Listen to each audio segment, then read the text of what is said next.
Okay, in this chapter, we begin our exploration of smoothing methods, which is one of the most popular and flexible families of forecasting techniques.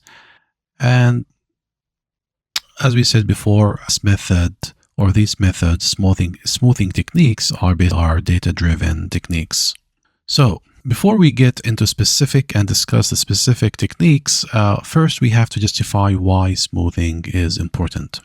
If you look at any time series, generally you would find them that they are noisy.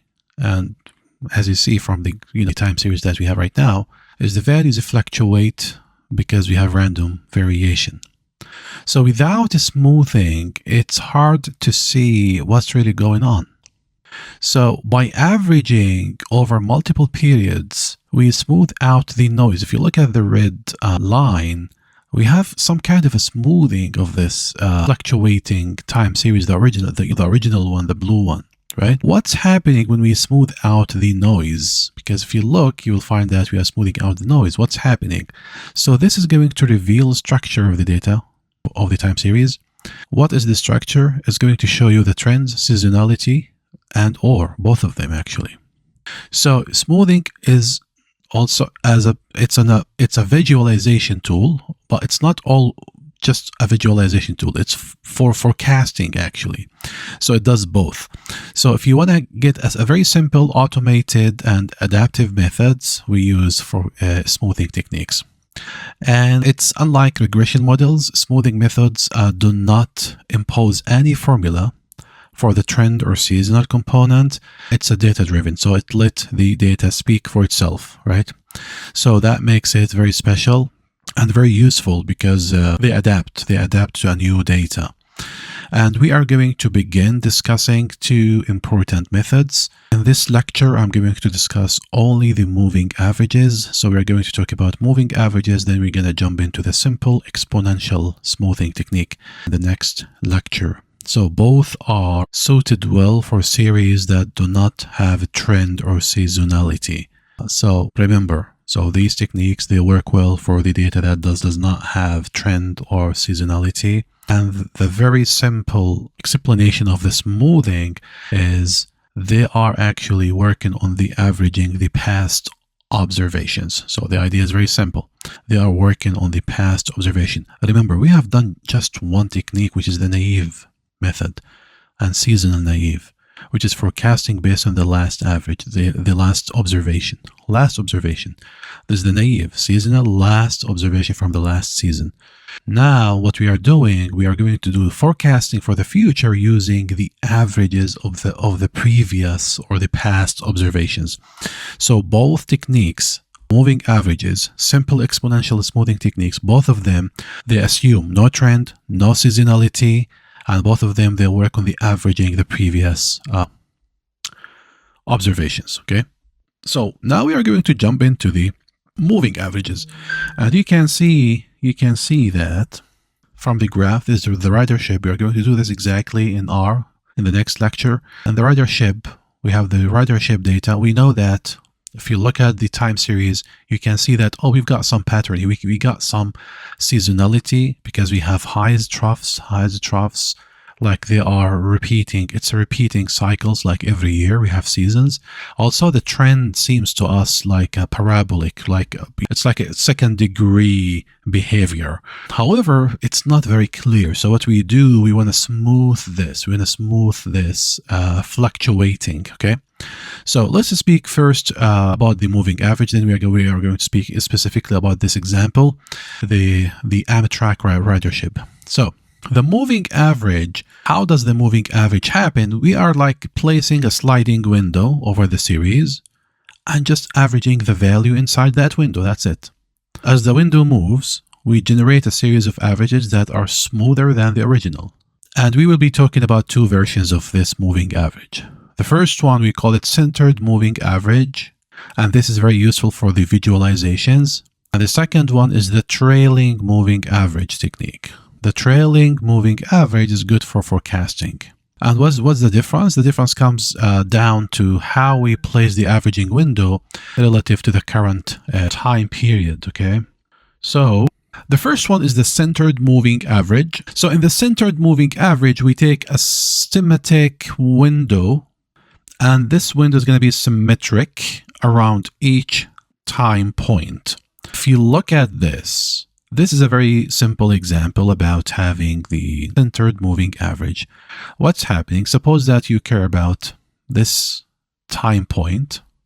So what you are doing, you are going to smooth this by taking the averages of a few point before it and a few point after it, okay? Like 3 and 3. If we are talking about 7, if the window is 7, if the window is 6, we take 3 and 2, including this. Then we average them. So our point of interest is going to be in the middle. That's why centered moving average. So we smooth the whole thing, because actually what's happening when you take the average, of from here to here, actually. So you are going to get the average point. The point is going to be somewhere here, maybe. And we are going to keep doing that. We are going to keep moving to the right. So we're going to start from scratch here. Okay, the question is how many points? We are going to speak about this. What's the window? What's the window? We will be talking about this in a second. So we start from the beginning here. Let's say 3 points before, 3 points after. We find the average. That's the first point. Then next, 3 points before, 3 points after, we take the average, and so on. So the newly established time series is going to be containing what? Only averages. Only averages. And this depends on the window. So if the window width, suppose that it's 5, so the moving average at time 3 averages the periods 1 through 5. 1, 2, 3, 4, 5. Then you get the average. And as I said, this type of forecasting, averaging, it cancels out the seasonal fluctuations and cancels out some of the noise and makes the long-term trend visible. So it's kind of allow you to see the global picture of the time series, okay? For example, in Amtrak ridership, we're going to use the window. It's going to be 12 months. This is the window width, 12 months. Why is that? Because I would like to match the seasonal cycle, because we have seasonals happening every 12 months, right? And the results, actually, as we've seen before, it shows, where is it? The original time series here actually shows you that we have a U shape, but it's not very clear. But if you look at these U2 curves, these tells you exactly, oh, we've got something, yes, something like it's a U curve. So we are smoothing out all of these fluctuations into these averages. These are the averages. So the two lines are two different averages. One of them is centered MA, moving average, and the other one is 12 A12, which is seasonal, is actually 12 months. What else I want to say here? And this is just an example here. If we choose the W to be 5, the W is, as I said, is the window width. That means we are just choosing the few observations, and this is our interest, Y3, and 2 after that one. Then we get the moving average, and so on, and so on. So we have to know the data before and after. To find the centered moving average, you have to know the data before and after. Someone's going to tell me, what's the first point you're going to start with? Actually, I'm not going to start from the first point, because the first point, you will not have anything before it. So you're going to, your first point, your first average is going to start from T3, right? The time 3, if you choose this to be 5, right? If you choose the what's so called the window width to be 5, right? Also, when you're going to end, two points before the last point, actually, because again, you have to get 5. You have to average 5 points. This is the center. This is the data point is going to be in the middle. The last thing I want to say, because we said this before, the centered moving average is used for visualizations. It gives you better visual idea about the trending, what kind of trends you are going to see. Is it linear? Is it U curve? Is it exponential? So what's kind of that? So this one is smoothing out the fluctuations and give you something better to see. So the centered used for visualizations mainly. The second one, because we said about that one, we cannot. This one we have to use the future value and the past values, right? So the value before and after the time t. But because we want to do forecasting, so we could not use this one for forecasting because we need to use something after. But this one, the second technique, trailing moving average, we are using the previous points, right? The past points. We only average the most recent W observations. W is the window, width, okay? W is how many observations you would like to average out every time. We should have a fixed one for every time series, right? If you want to do something, you have to do it fixed to produce new averages. And what is the limitation of this trailing series? Again, this is an example, as I said. The point of interest is here. Suppose that you care about this point. This is your T, right? So the length of the average window is going to be something before that one. So you're going to average everything before, whether that is a 3 or 4 or 5 or 6, whatever, right? So to get the new time series, you have to add the previous 3 ones, or it depends. W here is a 3. If you want to get 5, you have to add the previous 5 ones, okay?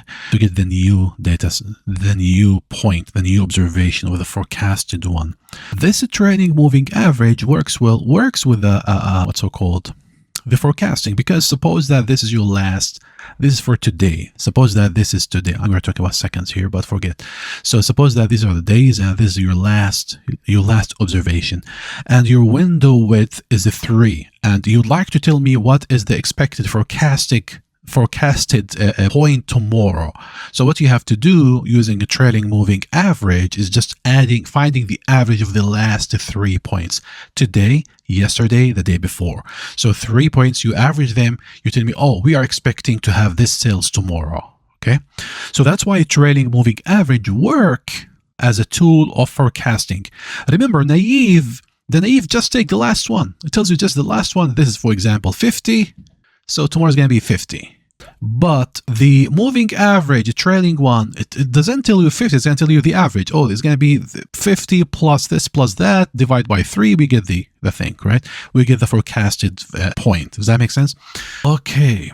Yeah, so this is the trailing moving average, and it's used for forecasting. And the question maybe we are going to discuss is, what is the best window width? And we have to speak about this, actually. But before we actually speak about the windows width, we will be talking about the limitations of the moving averages. They are simple, they are intuitive, they are easy, but they are limited. Why? Because in a trending series, forecasts always lag behind. It makes sense, because you're always finding the average, and look, think about it. Your data is increasing all the time. Let's say you have a trend increasing. If you find the average is going to be always less than the future one, because it's increasing, and the average is taking the average of the previous 3, 4, 5, whatever numbers you're talking about. Then the things, it's going to be always lagging behind. Okay, in a seasonal series, they flatten out the peaks and troughs. So they're always flatten out the peaks and troughs, and we are going to see this in Amtrak data in a second. So high seasons are under forecasted, and low seasons are over forecasted. Why is that? Because think about it, it's just mathematical formula because of the averages, right? So if we want to use moving averages for forecasting, we have to do something. We have first to transform the data in a way that we do not have a trend or seasonality. Can we do that? Yes, absolutely, we can do this. It's a very common pre-processing technique, okay? So again, if you want to use moving average, and we'll be speaking about this again and again every time, for forecasting, we have to transform the data so it no longer has a trend or seasonality. So we do something called detrending or deseasonalize, and we can use something called, there's a technique, we call it differencing, and we'll be talking about this also today. Differencing, it removes trend and seasonality and leave you out with a flat series, which has a name. We are going to call it stationary series. Okay, so we use differencing. So after we do detrending or deseasonalizing, once we have cleaned the series, now it's a stationary. As I said, stationary, that means we have no trend, no seasonal. The moving average can be used to the remainder of the data. Okay, so after we do the forecasting on the remainder of the data, then we would add the removed components back later. So we do forecasting on what is left in the data, then we are adding them back. And moving averages, we have to mention something about the window width. The window width controls how smooth the new series will be. A small window keeps more local details. Large window filters out short-term variations and highlights the long-term pattern. So we are trading off between two things here. Is the detail versus the smoothness. Do you want detail? Do you want smooth? What exactly are you looking for? Larger window, what does the larger window do? So look at these examples. Now the moving average window is a 3, and we have a moving window of 7, and moving average window width is 13. So we have 3, this is small, this is a bigger, this is large, right? Very smooth curve compared to these two red ones. Okay, the original time series is in blue, and the smooth averages are in red.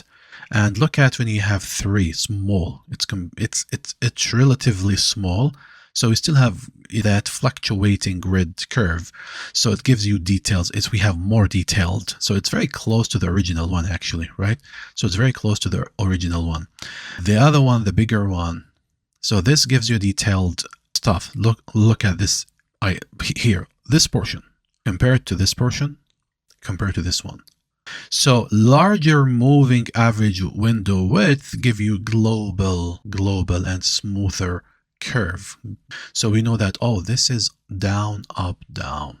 So we have kind of a trigonometric form. So it's kind of a sine or cosine function or whatever, right? This one's still juggly, so it's not 100% give you the glow. It gives you more detailed, right? So the question is, do you want to capture broad trend, or you want something more details? And this is just simple example. If you have 5 data set, and if W is a 3, so the first average is going to be, you add this 1, 2, 3, you get this average 12.3. So 10, 12, 15. The average of these is going to be 12.3, right? If the window is 5, you get one average only because you have only 5 data set, and it's 12.8. So look at the difference between this guy. This number is higher than this, right? So choosing, okay, how to choose, as we said, if the goal is to capture a global trend, we choose large W. If the goal is to get local detail, that means you are getting smaller W. And for visualizations, a larger window, as we said, give you broader global patterns, and the smaller windows give you local trends. For forecasting, which is here, the trailing actually, the choice is going to be more delicate. So you must consider how fast the series changes and how relevant older observations are. So delicate means you have to find the balance here, the balance. So if you have a fast changing series, let's say a smaller window, it's going to give you more weight on the recent data because you're choosing small window, which is going to be best option probably. Stable series, we may take larger window, so we use more history for stability if you have a stable data, right? And these two special cases we talked about, the first one is when the W is 1, so that means the window is 1. We just look at the last observation, which is the naive forecast. And if you take the whole data as the mean, this we call it the overall mean forecast, and this is not something that we are using normally. It just gives you the average, okay? That is going to take us to something called differencing. Before we go to the differencing, let's repeat what we talked about so far in terms of the big picture of the forecasting and what we care about in time series. So as we said, every time series contains, what we care about is 3 things: trend, seasonality, and the noise. The noise is the irregular component, okay?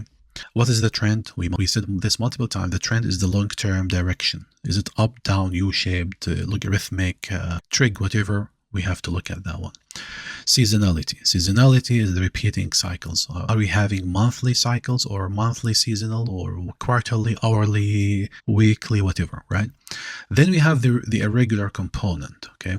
The random fluctuations. This we cannot predict. So in forecasting, the goal is to what? Is to model trend plus seasonality and filter out the noise. This is the goal, okay? And smoothing comes. So the smoothing comes. Why is that? We did the smoothing methods. The first one we said the moving averages, right? What they are doing, they are reducing the noise. So we see the underlying trend. It becomes clearer. And seasonality.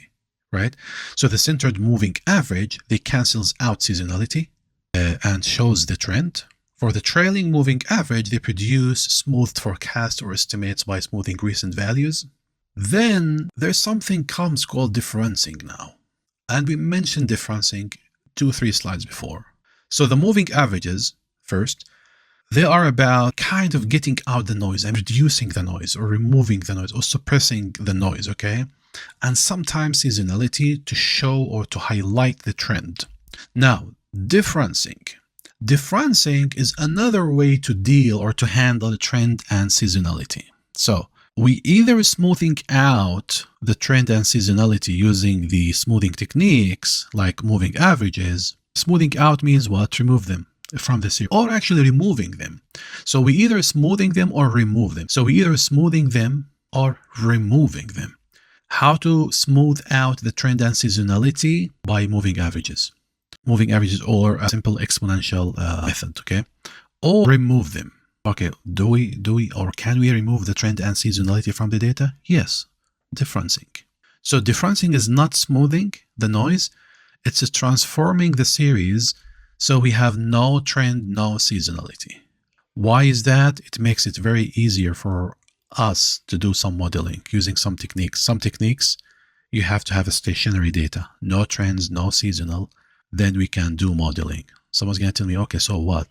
Because if you have, okay, the problem that if you have a clear trend and a clear seasonal, we have no issues with this. You can just add them after you model the noise, try to get an idea about the noise, right? So differencing is the other thing that we are going to do, is removing the trend and seasonality.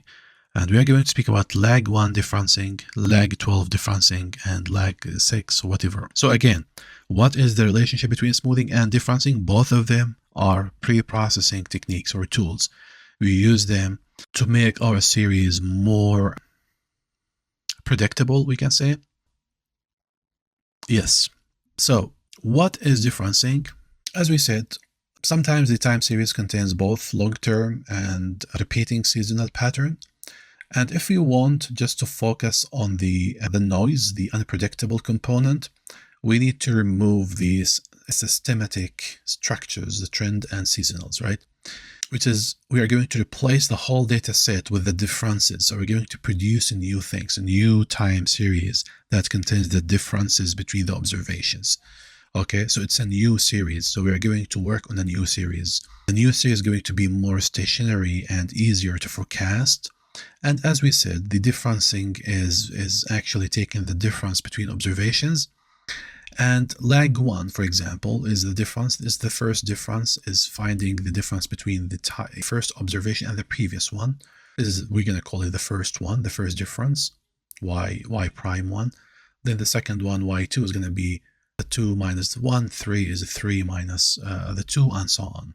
What if you have a lag K difference, lag K, lag 12, let's say. Suppose you have a data that's seasonal every 12 months. And the point is just find the difference between January data of this year, January data of the previous year, February this year minus February from last year. So what you are doing actually, you are taking off the seasonal, right? The seasonality, you're just leaving out the noise, right? If you have daily data, what you have to do to remove the seasonal, you just use lag 7, the difference, right? And monthly data, if you have annual seasonality, lag 12, and so on, okay?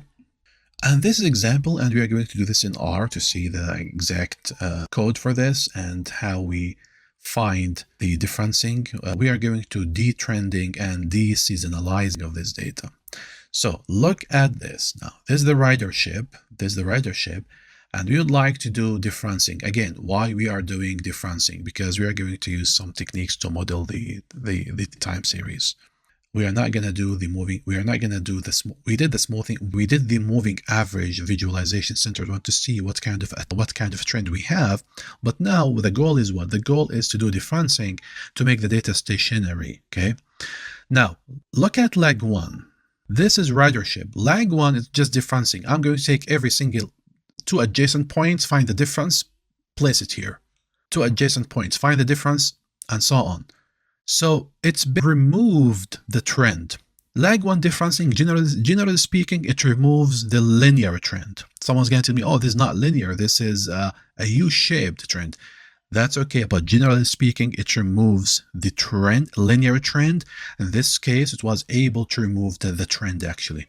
Look at the lag 1. We have no trend here.